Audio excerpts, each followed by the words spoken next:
Srila Prabhupada's Universal Form. Dear Srila Prabhupada, a few years ago, at the time of your departure, I became bewildered, overwhelmed by the loss of your personal association.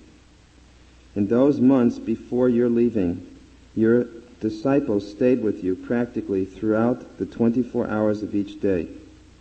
When you finally departed, it seemed that our will to live went with you. We had to consciously decide whether to remain lost in lamentation or to seek your continued association by remembering your instructions. It was an all-important decision which each disciple had to make. Some of us had intimate, extensive association, while others had never personally met you. But, take that child out.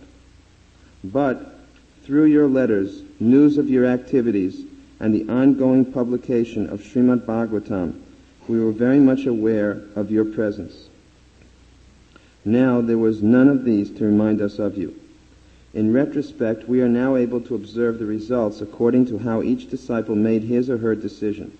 Those who were intelligent faithfully served your instructions and continued to prosper, while those less fortunate have gone astray from the path, no longer able to see that you are still leading us just as before.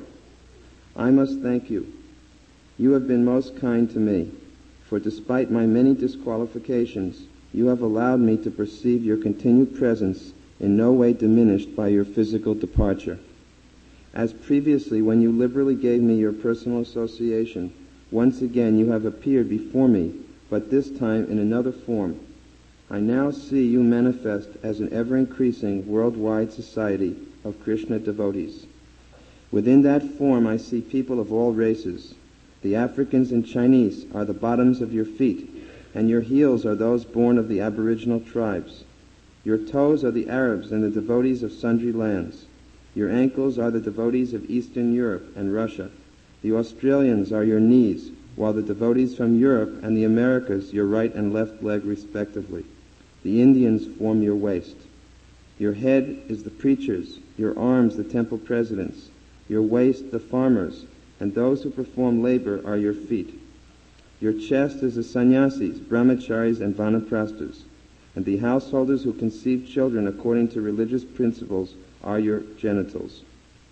Your front side is the totality of dutiful service rendered by your sincere followers, while your back side is those shameless devotees who have given up your service. These are of three types. Those who due to weakness fall down to sense gratification form your upper back. Those led astray by sahajya and impersonal philosophies constitute your lower back.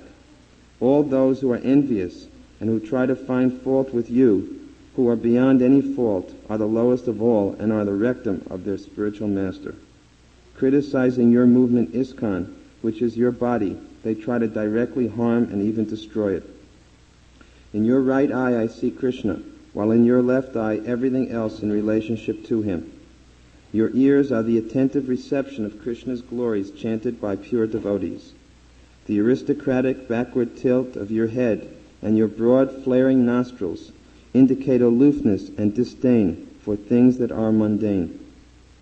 Your noble bearing is the pride of a Vaishnava, a pride a Vaishnava feels in serving Krishna exclusively. Your strong walking gait, the irresistible progress of the Sankirtan movement. Your Kantimala represents fealty to Guru, your sacred thread, the Brahminical culture. The two vertical lines of your tilak are equal dependence upon Guru and Krishna. The dots of sandalwood pulp which adorn your forehead symbolize the 26 saintly qualities decorating the personality of a Vaishnava. Your outer garments are the variegated programs for spreading Krishna consciousness, and the hidden activities in the communist countries are your underclothes. Your garland of pure white gardenias represents the all-attractive nature of devotional service. The bees that surround this garland are the devotees allured by the highly scented flavor of your all-attractive devotion to Lord Sri Krishna. ISKCON is your body, the GBC your will, the BBT is your heart. Your transcendental books are the blood flowing from the heart, while Lakshmi is the blood that returns. Your mind is discretion for discerning spirit from matter. Your intelligence is wisdom which sees everything in connection to Krishna. And your ego is our true identity as Krishna's eternal servants. Vrindavan is your residence, Bombay your office, and Mayapur your place of worship. Enthusiasm is your boyhood, determination your youth, while patience is your old age.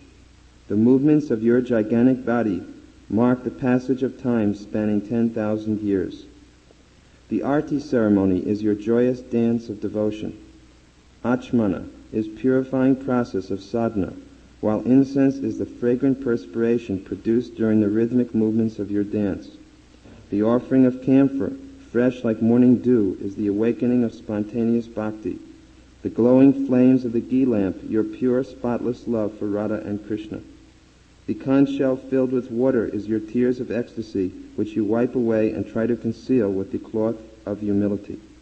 The aromatic, multicolored offering of flowers is varieties of ecstatic symptoms which erupt upon your transcendental body. And with the chamra and fan, you calm yourself, patient in your enduring love for Krishna. The sound of the conch shell heralds the victory of your unrivaled devotion, which has succeeded in conquering the Lord, who is normally never to be conquered.